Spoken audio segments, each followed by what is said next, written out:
The seemingly insatiable demand for ivory is causing a dramatic decline in the number of African elephants in the wild. According to one new study, poachers are now killing the animals faster than they can reproduce, with deaths affecting more than half of the elephant families in one major nature reserve in Kenya. If nothing changes, the African elephant could become extinct in the wild in little more than a decade. Here in our region, the Pittsburgh Zoo and PPG Aquarium is doing what it can to help preserve the species. The zoo's International Conservation Center is located only 30 minutes or so from here. It specializes in research, conservation, education, and training related to African elephants. And Dayton Baker joins us today. He is manager of the center, and welcome. Good to see you. Good to be here. Yeah, this is a really ambitious project for the Pittsburgh Zoological Society. It really is. It's difficult for any company to start a new venture, but especially for a nonprofit if it's a big concept like this.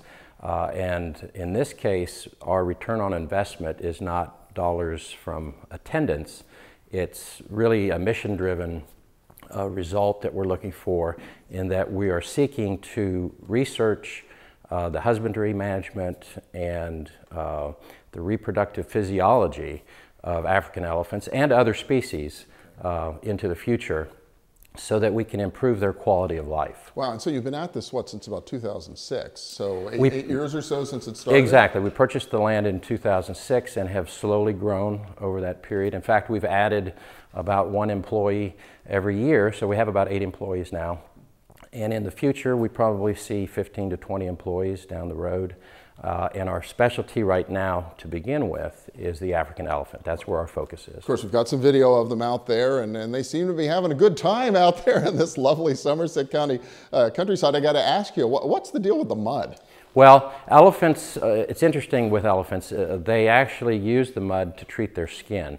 It works as an insect repellent because it causes a surface that the insects can't penetrate. It's also a social activity for them, so they come together at a mud hole to do this behavior.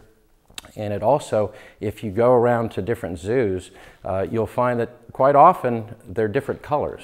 You go down south, a lot of times the color of an elephant in a zoological park is actually red because of the Georgia clay. Oh, okay. Because the mud actually colors their skin.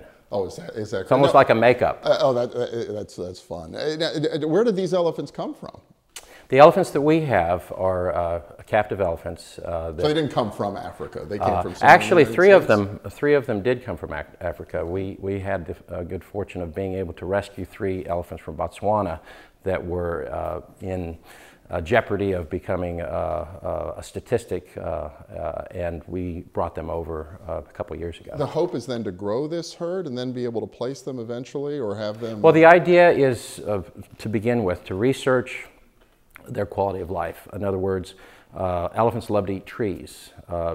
Do zoos in our country feed trees to the elephants? Yes, they do, but it's difficult for a city zoo to acquire trees. Out here we can grow hybrid willow for our biomass furnace, but we can also see if the elephants like to eat those trees, because we can cultivate those. In fact, we just did some taste tests, if you will, with hybrid willow. Working with Penn State University, they have different varieties, and we found that some of the hybrid willow the elephants love, and some they hate. They actually spit it out. So as we use the hybrid willow for the biomass furnace, and it's kind of a 2-shot deal, we can also use it for browse. For a feed. Fascinating. You mentioned this biomass furnace. So this is a whole ecological thing going on out here beyond the elephants. What's that all about? Well, we would like the International Conservation Center, or ICC as we call it, to actually be a place where we feature alternative energy uses. Now, obviously we use fossil fuels and probably always will, but we also want to research how we can use those alternative energies at the ICC. We already have a biomass furnace that heats the bull barn, the African elephant bull barn, and right now we're burning switchgrass, wood chips, and some elephant manure. Wow, okay. And that's a lot cheaper. Well, I guess they're making it all the time, right? From an economic standpoint, and it's a lot better for the environment. Huh. Now, what are you finding when you're burning elephant manure? Is it a good source of fuel? It actually is. It burns with the same BTU value as wood. Okay. Which is hard to believe, but if you think back to the Native Americans, they used buffalo chips in their fireplaces, and we're just kind of going back to that era. Well, fascinating stuff. Great thing, and wonderful to see the Pittsburgh Zoological Society in our region on the cutting edge of preserving the elephant. Dayton Baker, thank you so much. You're welcome, Bill. Yeah. And when we return from an elephant reserve to farm to table, how the buy local movement is helping to preserve family farms here in Somerset County and across our region. Stay with us.